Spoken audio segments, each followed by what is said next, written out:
हम कुसुम झा एकटा सावित्री सत्यवान के कहानी कहै छी।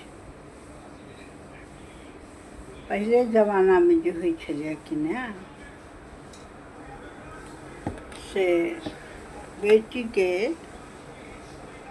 जकरा भेल से अपन करेला अखनो होइ छै बंगाली सबमे, तऽ अथी की कहै छै करेलक, आ नहीं तो लड़की के कहलक अपने से लड़का खोज ले,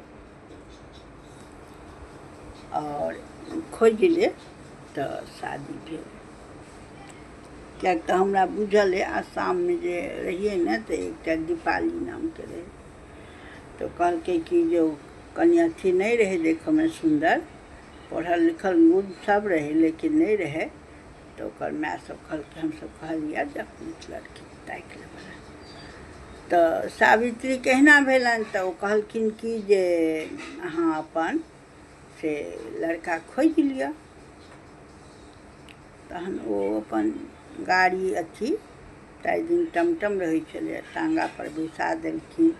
नौकर चाकर राजा के बेटी रहथिन, तो कहलखिन कि जे अहाँ अपन जाओ लड़का खोज लिया।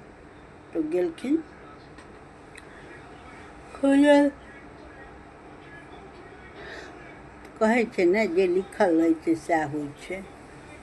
खोजैत खोजैत हुनका कतहु हुनकर अपन जे लड़का सब पसंद रहनि तेहन लड़का भेटबे नहीं करे।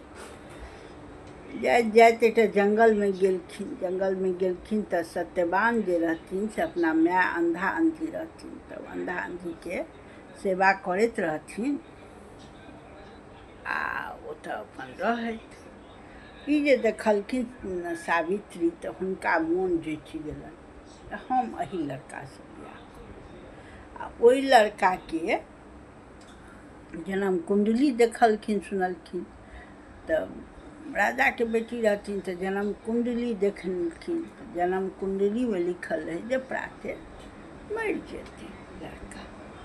आब सब हिनका विरोध करऽ लगलनि जे नहीं, ओ कहलखिन जहन हम प्रण लऽ लेलहुँ हैं तो हम एही लड़का से करब। बड़ बढ़िया सब करेलकन, बियाह दान सब भेलै। प्राते भेने मरि गेलखिन। मरि जे गेलखिन तो ओ सावित्री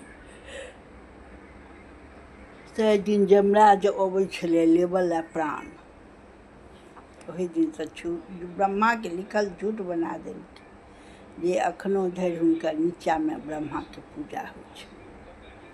ये हमर बाबा कहने छथिन जे सावित्री ब्रह्मा के झूठ बना देलखिन। तो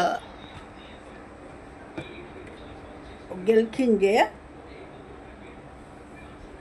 प्राण लेबऽ ला, तो ओ कहलखिन हमरा घरवला के लऽ कऽ जाइ छी, तो हमहूँ अहाँके पाछा पाछा जायब, हमरो प्राण लऽ लिअ, दुनू गोटा चलि जायब। जाइत जाइत बड्ड हठ केलखिन, तो जाइत जाइत जे गेलखिन तो कहलखिन मांग वरदान, तू हमरा की मांगै छे? तो कहलखिन हमर सास ससुर जे अंधा है तकरा सही कऽ दियौ। तो बड़ बढ़िया ओ सही कऽ देलखिन। तैयो फिर पाछा लागल गेलखिन, तो कहलखिन कि जे हमर जे भैंसुर सब मरि गेल, अथी भऽ गेल, तिनका सबके जिया दिअ, तो ओहो कऽ देलखिन। फिर कहलखिन मांग वरदान, तैयो गेलखिन। जाइत जाइत बहुत जोर से जमराज तमसा गेलखिन, तो कहलखिन कि हमरा पुत्र के फल दऽ दिअ। तो कहलखिन एवं मस्त। आ पुत्र के फल दऽ देलखिन, तो पुत्र तो धिया पति रहतै तहने हेतै, ना केना हेतै?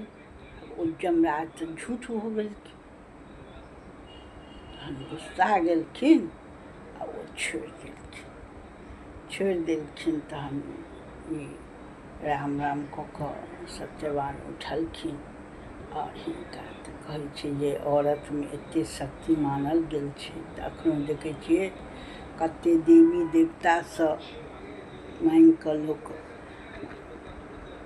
पति के प्राण बचा लै छै, तऽ अखनो सएह छै। पतिव्रता नारी तैं कहै छै। तो सावित्री सत्यवान की यह कथा है। बहुत लंबा चौड़ा है कहानी में, लेकिन हम शॉर्टकट में कहलूँ हैं। तो बड़ सावित्रियों के यह अथी है भेल। तो ओहिमे धोबिन बेटी के इहो कथा वही से जुड़ल है।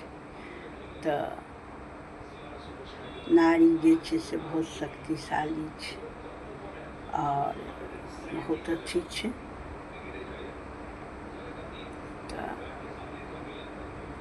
जय मिथिला जय मैथिली। बट सावित्री के कहानी हम कहलूँ हैं, कथा कहलूँ हैं। कथा लोग कहै हम कहानी कहलूँ हैं, केहन लागल से कहब। जय मिथिला जय मैथिली, मिथिला के बेटी, मिथिला के